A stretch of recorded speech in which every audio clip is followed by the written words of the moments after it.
வணக்கம் நண்பர்களே, welcome to my channel let's play fantasy. இன்னைக்கு நம்ம என்ன மேட்சுக்கான ப்ரிவியூ பார்க்க போறோம்னா உமன்ஸ் வேர்ல்டு கப்ல 10வது மேட்சான ஆஸ்திரேலியா வெர்சஸ் நியூசிலாந்து மேட்சுக்கான ப்ரிவியூ தான் நம்ம பார்க்க போறோம். அதுக்கு முன்னாடி நீங்க நம்மளுடைய டெலிகிராம் சேனல்ல ஜாயின் பண்ணல அப்படின்னா மறக்காம ஜாயின் பண்ணிக்கோங்க.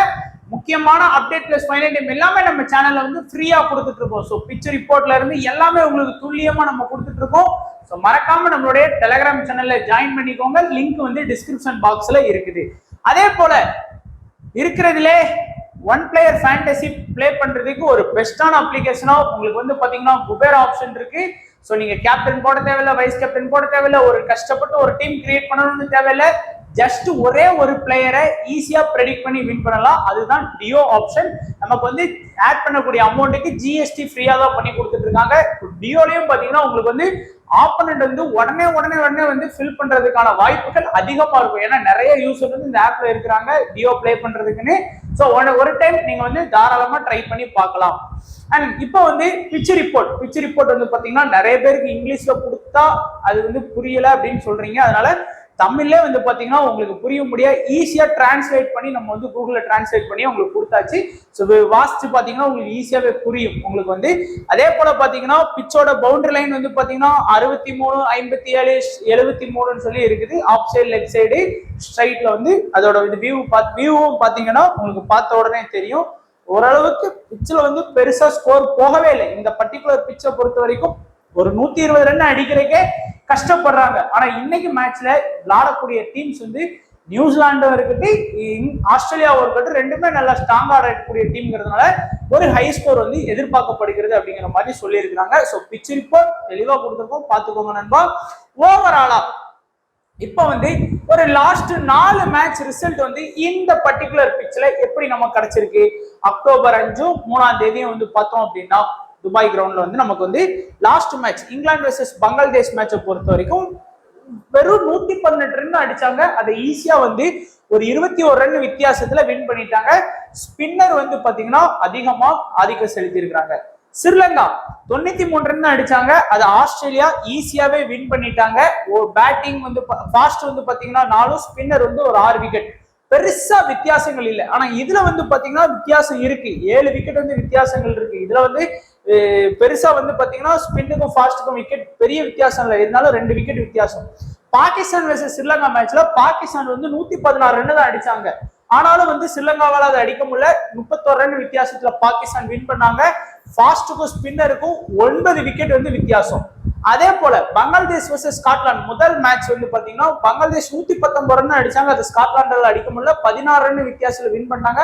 ஃபாஸ்ட்டுக்கும் ஸ்பின்னருக்கும் உள்ள வித்தியாசம் 4 wicket. So full and full வந்து பாத்தீங்கன்னா ஸ்பின் டு வின் ஃபார்முலா தான். ஓவராலா பாருங்க, நமக்கு 4 மேட்ச்ல ஃபாஸ்ட் பவுலர்ஸ் விட ஸ்பின்னர் வந்து எல்லா மேட்ச்லயும் நல்ல விக்கெட் எடுத்திருக்காங்க. அதே போல இந்த ஒரே ஒரு மேட்ச் தவிர மீதி எல்லாமே பாருங்க 119 ரன் அடிச்சு வின் பண்ணியிருக்காங்க, 116 ரன் அடிச்சு வின் பண்ணியிருக்காங்க, 118 ரன் அடிச்சு வின் பண்ணியிருக்காங்க ஃபர்ஸ்ட் பேட்டிங் பண்ற டீம் வந்து. ஒருவேளை இன்னைக்கு மேட்ச்ல இன்னைக்கு கொஞ்சம் டஃப் தான். ஏன்னா நியூசிலாந்து சாதாரணமா குறைச்சு மதிப்பிடக்கூடாது. அவங்க வந்து நான் ஏற்கனவே இந்தியா கூட விளையாடும்போதே சொன்னேன், ஒரு மொக்க டீம் அப்படிங்கிற மாதிரிலாம் கிடையாது. ஒரு போராடக்கூடிய குணம் கொண்ட ஒரு டீமா தான் இருக்கிறாங்க. அதுவும் ஒரு நல்ல சீரியஸ் வந்து பாத்தீங்கன்னா ஆடுவாங்க. எப்படி மென்ஸ் வந்து நியூசிலாந்து டீமை பொறுத்த வரைக்கும் ஒழுங்காவே வேண்டாமா இருக்காது. ஆனா பாத்தீங்கன்னா சின்னசாமி வந்து ஃபைனல் கொண்டு வந்துருவாரு அந்த டீம். அந்த மாதிரிதான் இருக்கும் நியூசிலாந்து டீம்னாலே. சோ இப்போ வந்து ஆஸ்திரேலியா ஃபர்ஸ்ட் இன்னைக்கு பேட்டிங் பண்ணாங்க அப்படின்னா வின் பண்றதுக்கு நிறைய வாய்ப்புகள் இருக்கு. ஒருவேளை ஆஸ்திரேலியா செகண்ட் பேட்டிங் பண்ணாலும் அவங்க ஆல்ரெடி ஸ்ரீலங்காவை செகண்ட் பேட்டிங் பண்ணி வின் பண்ண ப்ரூஃபும் வச்சிருக்காங்க. அதனால கொஞ்சம் மேட்ச் இன்னைக்கு கஷ்டம் தான். மேக்சிமம் ஆஸ்திரேலியா வின்னிங் டீமா இருக்கிறதுக்கு தான் வாய்ப்புகள் அதிகமா இருக்கு. இப்போ ஓவராலா பாருங்க 4 மேட்ச் நடந்திருக்கு. 4ல 3 மேட்ச் பேட்டிங் ஃபர்ஸ்ட், ஒரே ஒரு மேட்ச் தான் பேட்டிங் செகண்ட் வின் பண்ணிருக்காங்க. ஸ்கோர் வைஸா பார்க்கும்போது 0ல இருந்து 150 கூட தான் 8 இன்னிங்ஸ், 150க்கு மேல ஸ்கோர் அடிக்கவே இல்லை. ஹை ஸ்கோரே 119 பாத்துக்கோங்க. அதுதான் இருக்கிறதுல இந்த சீசன்ல நடந்த high score. Low score Sri Lanka 85க்கு 9 விக்கெட் போயிருக்கு. ஆவரேஜா நீங்க 120ல இருந்து 150 தான் எதிர்பார்க்க முடியும் அப்படின்னு சொல்லியிருக்காங்க. அண்ட் இப்ப வந்து நம்ம வந்து ப்ரெடிக்ஷன் ஆரம்பிச்சிடலாம். முதல்ல ஆஸ்திரேலியாவை பத்தி நம்ம அறிமுகம் கொடுக்கணும்லாம் கிடையாது. முதல் மேட்சே ஸ்ரீலங்காவை ஒன் சைடா வின் பண்ண டீம் அப்படின்னு சொல்லலாம். அது மட்டும் இல்லாம ஒரு 8 வேர்ல்டு கப்ல 6 வேர்ல்டு கப் அடிச்சு வச்சிருக்கிற ஒரே டீமும் ஆஸ்திரேலியா தான். இந்த டைம் என்ன பண்றாங்க அப்படின்னு பார்ப்போம். இந்த டைம் ஆடுவாங்க அப்படின்னு நமக்கு வந்து தெரியுது. நல்லா ஓரளவுக்கு ஆடக்கூடிய ஒரு டீமா தான் இருக்கிறாங்க. ஸோ நீங்க பாத்தீங்கன்னா ஆஸ்திரேலியா இன்னிங்ஸ் ஓபன் பண்ணக்கூடியது ஹீலி அண்ட் மோனி. இந்த 2 பேரும் தான் இன்னிங்ஸ் ஓபன் பண்றாங்க. 2 பேருமே ஹார்ட் ஹிட்டர். லாஸ்ட் டைம் சொன்னது போல வந்தா வருது போனா போகுது அப்படின்னு ஆடக்கூடிய பிளேயர்ஸ். அதுல ஹீலிக்கு லாஸ்ட் மேட்ச் ஒர்க் அவுட் ஆகல, மோனிக்கு வந்து அந்த பிக் வந்து ஒர்க் அவுட் ஆயிடுச்சு. ஆனா இன்னைக்கு மேட்ச்ல ஹீலிய வந்து ஒரு 30% தான் ட்ரை பண்ணியிருக்காங்க. ஆனா ஹீலியும் நல்லா ஆடக்கூடிய ஒரு பிளேயர். மேக்சிமம் உங்களுடைய ஸ்மால் லீக் டீம்ல இம்பார்ட்டன்ஸ் கொடுக்க ட்ரை பண்ணுங்க. அடுத்து பெரிய பொறுத்த வரைக்கும் ஒரு நல்ல ஒரு பேட்டிங் பிளஸ் பவுலிங் பண்ணக்கூடிய ஒரு ஆல்ரவுண்டர் தான். ஆனா அவங்களுக்கு நிறைய பவுலிங் ஆப்ஷன் இருக்கிறதுனால லாஸ்ட் மேட்ச் அவங்க வந்து பவுலிங் எடுக்கவே இல்லை, பேட்டிங் மட்டும் ஒரு 17 ரன் அடிச்சாங்க. அதுக்கு அடுத்தபடியா அந்த டீமோட captain Gardner batting plus bowling இருக்கக்கூடிய ஒரு பெஸ்ட் ஆல்ரவுண்டர் அப்படின்னு சொல்லலாம். 4 ஓவர் கம்ப்ளீட்டா பவுலிங் பண்ணக்கூடிய பவுலர். 1 டவுன் வர்றாங்க, சாரி 2 டவுன் வர்றாங்க, இல்லைன்னா 3 டவுன் கூட ஆடுவாங்க. அது மேட்சுக்கு தகுந்தாப்புல ஆடக்கூடிய ஒரு player. But one of the best allrounder in Australia டீம்னு சொல்லலாம். அடுத்து வந்து லிஞ்ச்ஃபீல்ட பொறுத்த வரைக்கும் பேட்டிங் ஆப்ஷன் மட்டும்தான் இருக்கு. இந்த டீம்ல பெருசா பவுலிங் வாய்ப்பு கிடைக்காத ஒரே ஒரு பேட்ஸ்மேன் தான் மோனி. அதுக்கு அடுத்து வந்து இவங்க தான். இந்த 2 பேருக்குமே ஒன்லி பேட்டிங் ஆப்ஷன் தான் இருக்கு. அடுத்து வந்து மெக்ராத்துக்கு கூட பாத்தீங்கன்னா பேட்டிங் பிளஸ் பவுலிங் ஆப்ஷன் இருக்கு. ஆனா லாஸ்ட் மேட்ச் ஸ்ரீலங்கா அப்படிங்கிறதுனால அவங்களை பெருசா பயன்படுத்தல. இன்னைக்கு வந்து கொஞ்சம் அதை விட பெஸ்ட் டீம் நியூசிலாந்து கூட ஆடும்போது அவங்களுக்கான வாய்ப்பு கொஞ்சம் பிரகாசமா இருக்கு. பேட்டிங் வர்றதுக்கான வாய்ப்பும் பவுலிங் பண்றதுக்கான வாய்ப்பும் இருக்கு. அடுத்து வரிகம் லாஸ்ட் மேட்ச் என்னன்னு தெரியல, 2 டவுனே இறக்கி விட்டாங்க. இந்த மேட்ச் அந்த மாதிரிதான் பண்றாங்கன்னு நம்ம பாத்துக்கலாம். அப்படி இறக்கி விட்டாங்க அப்படின்னா வரிகம் வந்து ரொம்ப இம்பார்ட்டன்ட் பிளேயரா இருப்பாங்க. ஏன்னா 4 ஓவர் கம்ப்ளீட்டா பவுலிங் பண்ணக்கூடிய ஒரு மெயின் ஸ்பின்னர் ஆப்ஷன்ல இருக்காங்க. பிளஸ் 2 டவுன் வந்தாங்கன்னா இன்னும் அவங்களோட வேல்யூ வந்து இன்க்ரீஸ் பண்ணலாம். நம்ம அடுத்து ஒரு ஆல்ரவுண்டரா சுதர்லாண்ட பார்க்கலாம். பட் அவங்களோட பேட்டிங் ஆர்டர் அப்படிங்கிறதுலாம் ரொம்ப கீழே. 7 பேர் அவுட் ஆனதுக்கு அப்புறம் உள்ள வந்துலாம் அவங்களால பெரிய ஸ்கோர் வந்து கான்ட்ரிபியூட் பண்ண முடியாது. அதனால ஒன்லி பவுலிங் ஆப்ஷன் தான் நம்ம எடுத்துக்கணும். 3 ஓவர் பவுலிங் பண்ணி லாஸ்ட் மேட்ச்ல 0 விக்கெட் தான். மொல்னிக்ஸ் ஒரு மெயின் ஸ்பின்னர் 4 ஓவர் பவுலிங் பண்ணி லாஸ்ட் மேட்ச்ல 2 விக்கெட் ஸ்கோர் பண்ணாங்க.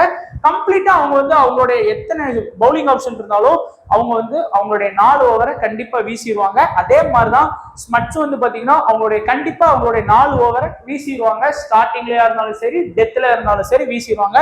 அடுத்து வந்து பிரவுன் வந்து லாஸ்ட் மேட்ச் வந்து நிறைய நோபால் போட்டாங்க. அது கிரிப்பு சரியா கிடைக்கலன்னே அதுக்கப்புறமே அவங்களுக்கு வந்து ஓவரை வந்து ஸ்டாப் பண்ணிட்டாங்க. ஆனா ஒரு ட்ரம்ப் பிக்கா அவங்களதான் நீங்க ட்ரை பண்ணலாம். சோ இப்ப நம்ம பார்த்தோம் அப்படின்னா 11 பிளேயர்ஸையும் பார்த்தாச்சு. இம்பார்ட்டன்ட் வைஸா எடுத்தீங்க அப்படின்னா டாப்ல இருந்து என்ன பொறுத்த வரைக்கும் கார்னருக்கு வந்து ஒரு நல்ல இம்பார்ட்டன்ஸ் கொடுத்துக்கலாம். பெரி ஏன்னா அது அவங்களோட பேட்டிங் ஸ்டைல் பிளஸ் பவுலிங் இருக்கு. ஹீலிக்குமே இம்பார்ட்டன்ட். அடுத்து வந்து 4 பேருக்கு வந்து பாத்தீங்கன்னா டாப் ஆடக்கூடிய அந்த 4 பேருக்குமே நான் இம்பார்ட்டன்ஸ் கொடுக்குறேன். அதே மாதிரி பவுலிங்ல பாத்தீங்கன்னா வரிகமே, மொல்னிக்ஸ், அடுத்து வந்து ஸ்மட்ஸ், இந்த 3 பேருக்குமே நீங்க இம்பார்ட்டன்ஸ் கொடுத்துக்கலாம். ஏன்னா 3 பேருமே பாத்தீங்கன்னா கம்ப்ளீட்டா 4 ஓவர் பவுலிங் பண்றாங்க. சோ முன்னாங்க நமக்கு வந்து 12, அடுத்து கார்னர் ஒரு 4, சோ 16 ஓவர். ஆல்மோஸ்ட் ஒரு 15ல இருந்து 16 ஓவர் நம்ம பவுலர்ஸ் தான் கவர் பண்றாங்க. மீதி வந்து சுதர்லாந்து பிரவுன் தான் இருக்கிறாங்க. ரொம்ப ரிஸ்க் எடுக்கக்கூடியவங்க ஒரு ட்ரம்ப் பிக்கா வேணா பிரவுனை வந்து கேப்டன் வைஸ் கேப்டனா ட்ரை பண்ணலாம். கேப்டன் வைஸ் கேப்டன் பாத்தீங்கன்னா கார்னரு, வரிகமு, மொல்னிக்ஸ், அதுக்கு அடுத்து வந்து பாத்தீங்கன்னா ஹீலிய இன்னைக்கு மேபி வீசியா ட்ரை பண்ணி பாருங்க. சோ இந்த 4 பேருக்குமே உங்களுடைய ஸ்மால் லீக்கா இருந்தாலும் சரி, மினி லீக்கா இருந்தாலும் சரி, மெகா லீக்கா இருந்தாலும் சரி ட்ரை பண்ணி பாருங்க. அடுத்து நியூசிலாந்து வந்து யாருமே எதிர்பார்த்திருக்க மாட்டோம் இந்தியாவை வின் பண்ணுவாங்க, அதுவும் அவ்வளவு ஈஸியா வின் பண்ணுவாங்கன்னு யாருமே எதிர்பார்த்திருக்க மாட்டோம். வின் பண்ணாங்க. ஏன்னா அவங்களுடைய பவுலிங் அட்டாக் வந்து அன்னைக்கு அப்படி இருந்தது. அது மட்டும் இல்லாம இந்தியா வந்து கேவலமா அன்னைக்கு வந்து பேட்டிங் ஆனாங்க. அது ஒரு காரணம். அதனாலதான் அவங்க வந்து ஈஸியா வின் பண்ணிட்டாங்க. சோ இவங்களுக்கு பாத்தீங்கன்னா 7 பேட்டிங் லைனப் வச்சிருக்காங்க நண்பா. Suzie Bates, Plimmer, Amelia Kerr, Sophie Devine, Brooke Halliday, Maddy Green, Isabella Gaze வந்து பாத்தீங்கன்னா 7 பேர் வந்து பேட்டிங் லைனப்ல வச்சிருக்காங்க. இதுல வந்து அமிலா கெர்ரு வந்து கம்ப்ளீட்டா 4 ஓவர் பவுலிங் பண்ணக்கூடிய ஒரு பவுலர், பவுலிங் ஆப்ஷன் இருக்கக்கூடிய பிளேயர். அதே மாதிரி இந்த ப்ரூக் ஹாலிடேயும் பிளஸ் பவுலிங் ஆப்ஷன் இருக்கு. லாஸ்ட் மேட்ச் அவங்க வந்து இந்தியாவுக்கு அகைன்ஸ்டா பவுல் பண்ணலைன்னா ப்ராப்பரா 5 பவுலர் மட்டும்தான் யூஸ் பண்ணாங்க. 5 பேருமே சரியா பெர்ஃபார்ம் பண்ணதுனால அவங்க வந்து வேற யாரையுமே யூஸ் பண்ணல. அதே மாதிரி ஷோஃபி டிவைனுக்கும் பிளஸ் பவுலிங் ஆப்ஷன் இருக்கு. உங்க எல்லாருக்குமே தெரியும் அவங்களும் நல்ல எக்ஸ்பீரியன்ஸான பிளேயர் பிளஸ் பவுலிங் ஆப்ஷன் இருக்கு. அதாவது 6th ஆப்ஷன் பவுலிங்ல வந்து ப்ரூக் ஹாலிடே இருக்காங்க. 7th தான் வந்து பாத்தீங்கன்னா ஷோஃபி டிவைன் இருக்கிறாங்க. 2 பேருக்குமே ஆனா பவுலிங் ஆப்ஷன் இருக்குது. விக்கெட் கீப்பிங் ஆப்ஷன்ல இவங்க தான் இறக்குவாங்க. சோ பாத்தீங்கன்னாலே உங்களுக்கு தெரியும். அப்ப யாருக்கெல்லாம் நம்ம இம்பார்ட்டன்ஸ் கொடுக்க போறோம்? அமிலா கெர்ரி, அடுத்து ஷோஃபி டிவைனு, அதுக்கப்புறம் எல்லாருமே பாத்தீங்கன்னா ப்ரூக் ஹாலிடேக்கு வந்து கொடுக்க மாட்டாங்க. ஏன்னா பவுலிங் ஆப்ஷன் இருக்குன்னு யாருக்கும் தெரியாது, அதனால கொடுக்க மாட்டாங்க. எல்லாருமே வந்து பாத்தீங்கன்னா ஸ்வீசி பேட்ஸ்க்கு வந்து பாத்தீங்கன்னா இம்பார்ட்டன்ஸ் கொடுப்பாங்க. 1 2 3 இந்த டாப் 7ல அந்த 3 பேருக்கு தான் எல்லாரும் இம்பார்ட்டன்ஸ் கொடுப்பாங்க. பட் ஒரு ட்ரம்ப் பிக்கா நீங்க யூஸ் பண்ணணும்னா ஹாலிடே வந்து ஒரு ட்ரம்ப் பிக்கா நீங்க வந்து யூஸ் பண்ணி பார்க்கலாம் இந்த டாப் 7ல. பவுலிங்ல பாத்தீங்கன்னா அடுத்து வந்து கெர்ரி, அடுத்து கார்சன், அடுத்து வந்து பாத்தீங்கன்னா ரோஸ்மேரி மேர். ஸோ ஓரளவுக்கு நல்ல பவுலிங் ஆப்ஷன். லாஸ்ட் மேட்ச் எல்லாருமே நல்ல விக்கெட் எடுத்தாங்க. ரகு பாத்தீங்கன்னா 3 wicket, Carson 2 wicket, rosemary mayor வந்து பாத்தீங்கன்னா 4 விக்கெட் சொல்லி எல்லாருமே நல்ல விக்கெட் டேக்கிங் போலரா இருந்தாங்க. இன்னைக்கு மேட்ச்லயும் நீங்க வந்து பாத்தீங்கன்னா இந்த ஜெஸ்கர் வந்து மேபி ஒரு ட்ரம்ப் பிக்கா நீங்க யூஸ் பண்ணலாம். ஏன்னா லாஸ்ட் மேட்ச்ல விக்கெட் எடுத்த பிளேயர்ஸ் சொல்லி எல்லாரும் வருவாங்க. ஆஸ்திரேலியா கூட விக்கெட் எடுக்கிறது கொஞ்சம் கஷ்டம். அதுக்குன்னு விக்கெட்டே எடுக்காமலாம் வின் பண்ணுவாங்கன்னு சொல்ல, மேக்சிமம் ஒரு 4ல இருந்து 5 விக்கெட் எடுப்பாங்க. அதுல ஒண்ணு கண்டிப்பா அமிலாக்கரோட விக்கெட் இருக்கும். மீதி வந்து பாத்தீங்கன்னா இந்த 3 பேர்ல யாராச்சும் ஒருத்தர் எடுக்கிறது உங்களுடைய விருப்பம். ஏன்னா நீங்க அட்லீஸ்ட் இந்த மாதிரி ஃபுல் பேட்டிங் ஆப்ஷன் கூட போறதுக்கு ஒரு ஃபுல்லா 4 ஓவர் கம்ப்ளீட்டா பவுலிங் பண்ணக்கூடிய பவுலிங் ஆப்ஷன் கூட போகலாம். கேப்டன் வைஸ் கேப்டன் பாத்தீங்கன்னா அமிலாக்கரை வந்து கேப்டன் வைஸ் கேப்டனா ட்ரை பண்ணலாம். அதுக்கு அடுத்தபடியா ஷோஃபி டிவைனை கேப்டன் வைஸ் கேப்டனா ஃபோக்கஸ் பண்ணுங்க. ரகுவை வந்து ஒரு கேப்டன் வைஸ் கேப்டனா ஃபோக்கஸ் பண்ணிக்கோங்க. அவ்வளவுதான் நண்பா. இப்போ ஸ்மால் லீக்குக்கான டீம்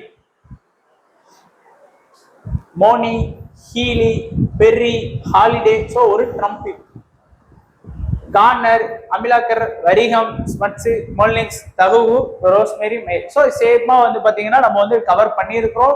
இதுல வந்து சோஃபி டிவைனை வந்து நான் எடுக்கல. ஸோ இந்த இடத்துல சோஃபி டிவைனை வந்து எடுக்கிறவங்க தாராளமா எடுத்துக்கலாம். அதே மாதிரி கேப்டன் வைஸ் கேப்டனை பொறுத்த வரைக்கும் மோஸ்டா எல்லாரோட கேப்டனும் இதுதான். அமிலாக்கரை கேப்டனா போடுறவங்க கார்னரை வைஸ் கேப்டனா போடுவாங்க, கார்னரை கேப்டனா போடுறவங்க அமிலாக்கரை வைஸ் கேப்டன் போடுவாங்க. இதுதான் ஸ்மால் லீக்கோட கேப்டன் வைஸ் கேப்டன். வேற யாரையும் நினைச்சு பார்க்க வேண்டாம்.